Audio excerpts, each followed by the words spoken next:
Hello, my name is Jeff Asselin. First off, I'd like to thank you for the opportunity. I think you all did a wonderful job on your performances. I hope you find value in the comments that I put. And I just want to congratulate you first and foremost on an outstanding job. So thank you very much for the opportunity to help with your development. So the first thing that I'd like to discuss is just some general comments that I noticed within a bunch of the submissions that I was adjudicating. And the first thing is just setup. Right, so how we set up this beautiful instrument, is just reflects how we're going to play it. And we want to play with an effortless mastery kind of approach, which means that we don't want to set it up where it's kind of ergonomically not correct. So ergonomics is the study of our body in its environment, right? So when you're sitting on a couch, and make sure you're not slunched over like this, right? Or when you're in class, you basically want to make sure that your body is in a safe condition no matter what you're doing. And that's kind of what ergonomics is, it's just the study of that. So when we're looking at the snare drum, particularly when we're playing a standing snare drum, we have to look at the height. And you want to adjust the height as we're all growing, and we're all growing at different rates. Well, I'm not growing anymore, but I used to. I think I'm going to be shrinking soon. But the important thing is just how high is the snare drum? And when I'm looking at it, and I made this comment in a couple of the videos, you want to make sure if I go to the side, you want the forearm, this part of your arm right here, you want that to be parallel to the ground. There was a couple instances where I noticed that sometimes the forearm was bent downwards. So what that does is it puts your wrist in an awkward position, because now to play the snare drum, I have to kind of bend my wrist, which is not a natural resting position for my wrist to be in. But if I can raise my snare, do you notice what happens to my wrist? It's straight. And that's really, really important. And that's going to help us play the drum with an effortless manner, right? So if I'm looking at this drum right here, and I'm wearing a belt right now, so this is kind of like a good gauge. If you're wearing a belt, that's kind of the height of where your snare drum should be, right? But it shouldn't be as high as your belly button, and it shouldn't be lower past your waist, right? So you want to make sure that forearm is a good gauge. So if your forearm is like this, it's too high, and if it's like this, and it's going down, your snare drum's too low, right? So you have to bring it up to make sure that your forearms are parallel to the ground. And when my forearms are parallel to the ground, I can play the dynamics with more precision and more ease, right? So if I'm playing here and I just want to practice playing really, really, really soft, it's a lot easier when my wrists are straight, particularly if I'm playing rudiments, double strokes.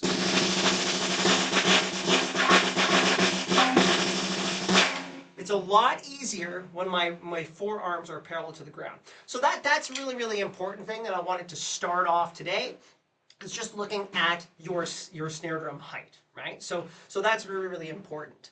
The other thing that I noticed is in most of the pieces that were submitted, there weren't stickings. The stickings were not distributed evenly throughout the composition, which is fine. A lot of classical pieces don't have the stickings written in. I publish drum books. In the drum books that I do, I come from more a rudimental perspective, so like drumline drumming. And in my compositions, in my books, I always have the sticking written in. But when I come to an opportunity where the sticking isn't written in, I try to be a little bit creative. And that's really, really important, is that creativity, because it allows you to kind of express yourself and to add your own ideas. And really, music is so subjective. So when we look at the word subjective, what does that mean?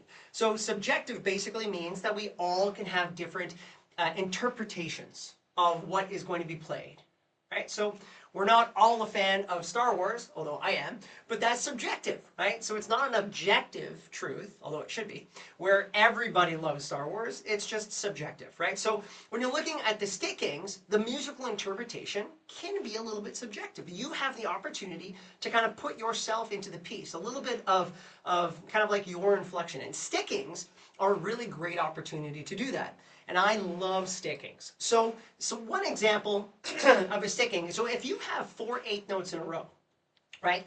How can I do that? Okay, well, if I'm looking at it and there's no articulation, so let's assume that there's no accents in the bar, right? So if I wanted to play 4/8 notes, I could just alternate my sticking. I could lead with my left hand. What are some other possibilities that I could do? Well, paradiddles. I love paradiddles. I hope you all love paradiddles. It's one of my favorite rudiments to play. A paradiddle is a sticking of just right, left, right, right, left, right, left, left. Now, let's say there's an accent on the first eighth note. So to be, excuse me, 1 and 2. So notice I'm putting an inflection, I'm accenting that first note. That's an articulation. What I can do is I have the opportunity to put a paradiddle on there, which is, it's natural when you're playing a paradiddle to accent that first stroke.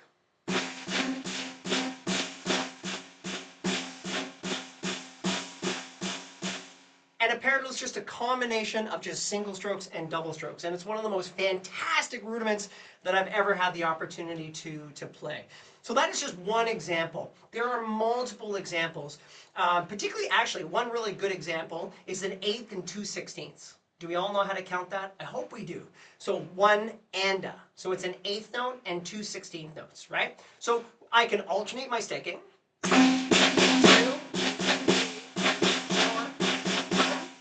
fantastic. That's a great idea. Another thing that I could do is I can do what we call lead with the right.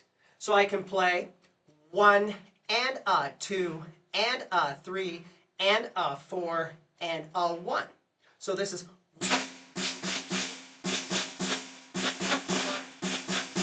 And what does that do? So it changes our interpretation of the piece because my right hand is playing all of the 8th notes and my left is playing that last 16th note on the a. So that changes and it sounds different. If you listen, let's listen.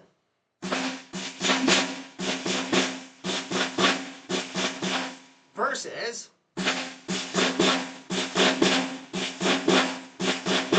it has a bit of a different feel to it. And that's the power of stickings. And that's what I mean about adding your own personality into the piece. And stickings is just one wonderful way to do that, right? So another opportunity that we have to do is to look at the piece and look for any recognizable rudiments that may not have the sticking written underneath. So one example that I saw quite a few times in the music that was supplied was flam taps. I love flam taps. I say paradiddle is my favorite rudiment, which it is, but flam taps is definitely a close second, right? So what is a flam tap? So a flam tap is basically, I'm going to play my flam, and then on my second note, in this case my right hand, I'm going to add another note after that, an 8th note, let's just say. So it'd be like, and then I'm going to reverse it. And then my right, it's going to be a right to a left flam, and then another left. Right? So I found that phrase in a lot of the different pieces that we were working on for this competition. So this is what it would sound like.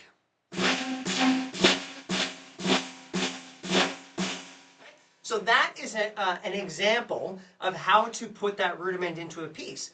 When I was watching you all perform, and you did a fantastic job, a lot of you were just leading with the right? So.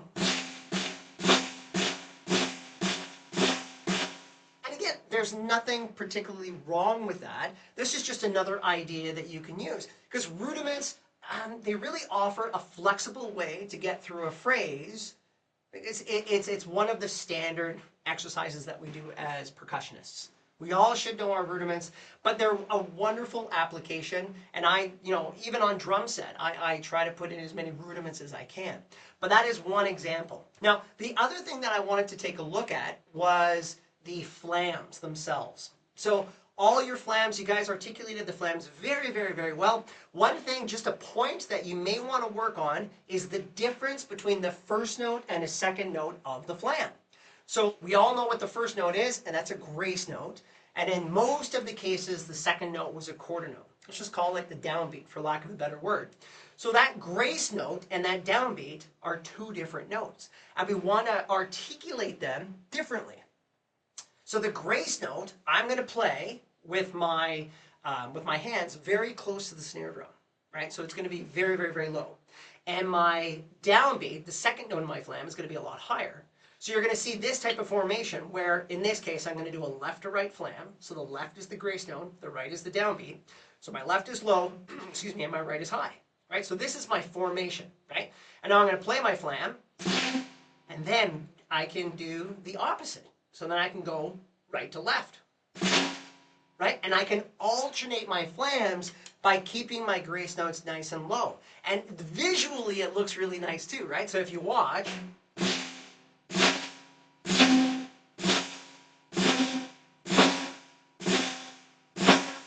so you have that motion of, you know, my left is the grace note, my right is the downbeat, and then my right is the grace note, and my left is the downbeat. And I always try to look for opportunities to reverse rudiments or reverse stickings. I like the challenge, and also I don't want to always lead everything with my right hand. Why? Why is always leading with your right hand sometimes problematic? It's because you never develop your left. And your left will always be the weaker side.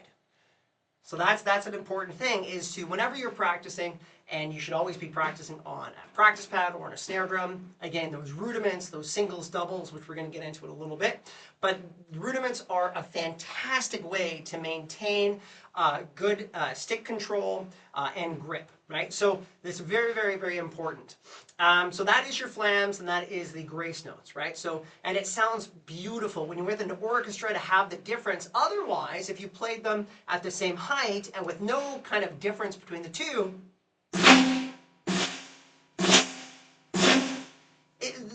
the distance between the notes seems a little bit rushed. It's not as controlled, and it's certainly not as dynamic. There's no contrast between those two notes. So really, when you're playing a drag, right, and a drag is the same type of idea, for a flam, try to keep those grace notes as low as you can, right? So that's an important thing to look at. Another thing that I noticed was the 5-stroke roll. Now, the 5-stroke roll is a beautiful rudiment. I noticed sometimes we weren't completing the 5-stroke rolls. We're just playing right, right, left, left. But you have to look at the notation, and we have to look at it. So a 5-stroke roll is 2 doubles plus a release stroke. So if I lead with my right, it would be right, right, left, left, right. So it would be right, right, left. That's a 5-stroke roll. 5 strokes in total. And then, as I said before, you want to alternate your sticking, try to lead with both the right and the left hand. So we can go and left, then right, and then left. Right? Because then you're working both sides, right? You're working your right and you're working your left. 5-stroke rolls are beautiful. There's actually 2 different positions that you can play on a 5-stroke roll as well. So here's the first position, which I count 1 E and, right? So I'm going to go 1 and, 2 and, 3 and, 2 and. So the double starts on the downbeat. Now, the second variation on a 5-stroke roll, or the second position, has the double starting on the upbeat, the and of whatever beat you're starting on. So it would be 1, 4.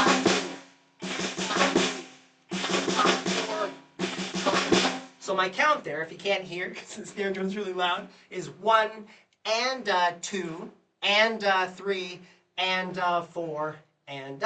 So let's try to put this a little bit higher tempo, just so you can hear what they sound like, the 5-stroke rolls. So here's the first position.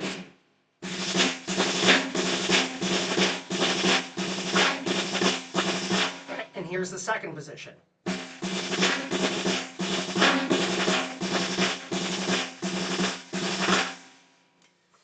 Now, to have good 5-stroke rolls or to have good doubles, we really need to practice single and double stroke exercises. So that is another thing that I wanted to take a look at. So, you know, I'm going to go through a couple different exercises that you can do just to work on both your singles and your doubles and get them done in one shot. So the first exercise, I'm going to play 8 notes, alternating with my hands. And the second bar, I'm going to play 16th notes, playing doubles. So let me put a practice pad on, and I'll do it with a practice pad first, just so you can hear me count, and then we'll do it on the snare. So the first bar is just 8 notes alternating, and the second bar is 16ths. So it'd be like 1 and 2 and 3 and 4 and 1 and a 2 and a 3 and a 4 and a 1 and 2, 3 and 4 and 1 and a 2 and a 3 and a 4 and a 1. We all got that, right? And you can work on increasing your tempo. 1 and 2 and 3 and 4 and 1 and 2 and 3 and 4 and 1 and 2 and 3 and 4 and you can also practice at different dynamics.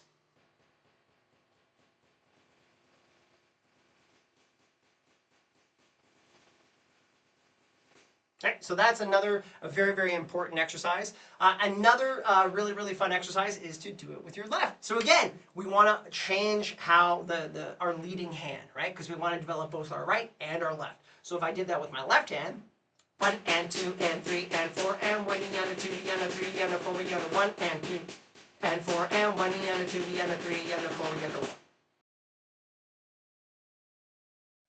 So another really awesome single double stroke exercise is to play, the first bar is 16th notes alternating, but the second bar as 16th notes as double strokes. So they're the same tempo, but you're just going to change your sticking. So it'd be like 1 and a 2 and a 3 and a 4 and a 1 and a 2 and a 3 and a 4 and a 1 and a 2 and a 3 and a 4 and a 1 and a 2 and a 3 and a 4 and a 1. I find this amazing because I find a lot of students have difficulty going from singles to doubles, particularly when it's at the same speed, and this is just a wonderful exercise. It just puts a magnifying glass on your technique and it lets you work on that. So if I did it a little bit faster,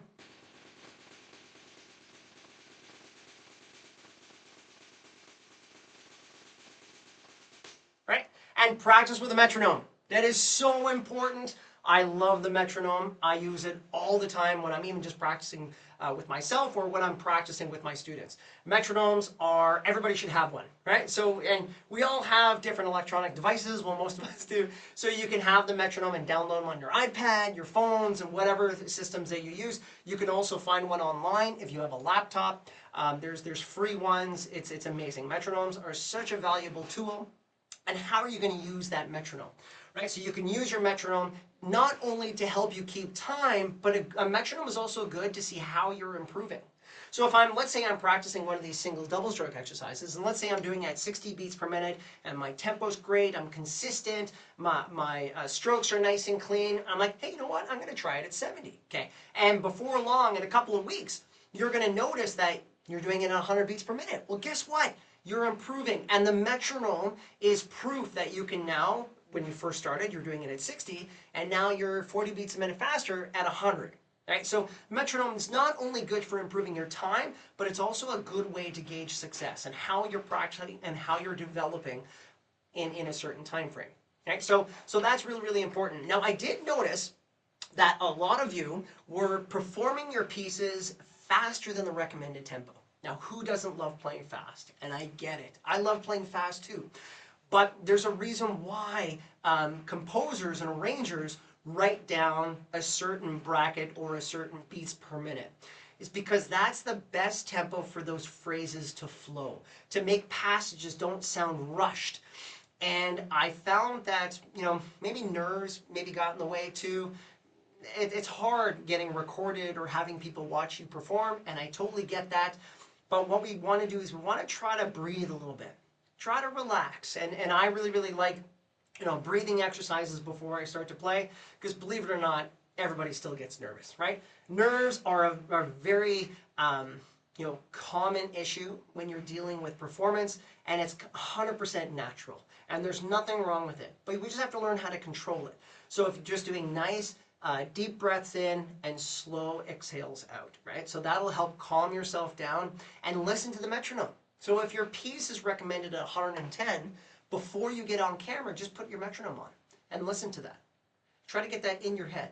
Try to really understand what that temporal reference is. And that's really, really, really important. And then when you go to the snare drum and just about before you hit record, you do that nice breathing exercise, and then you can start playing. Right? So practicing with a metronome is important, and also using a metronome before you have to perform is also very, very valuable as well. And if nerves are an issue, and I totally get that, Just try that deep breathing exercise. Just try to relax. And know we're all on your side. We all want you to do well. As adjudicators, I always want my students to do well in performances, and just knowing that you have somebody on your side is kind of reassuring, right? So keep that in mind as you play too, because we're all here to support you, and we're all here to learn together, and I think that's really, really important. I think that's pretty much everything that I wanted to discuss here. But again, you all did a fantastic job. I was thoroughly impressed with every one of your performances, and it was an honor to be your adjudicator for this round. I wish you the best success with whatever you want to do with this beautiful instrument, and I just want to say thank you again. I hope you have a wonderful day. Take care.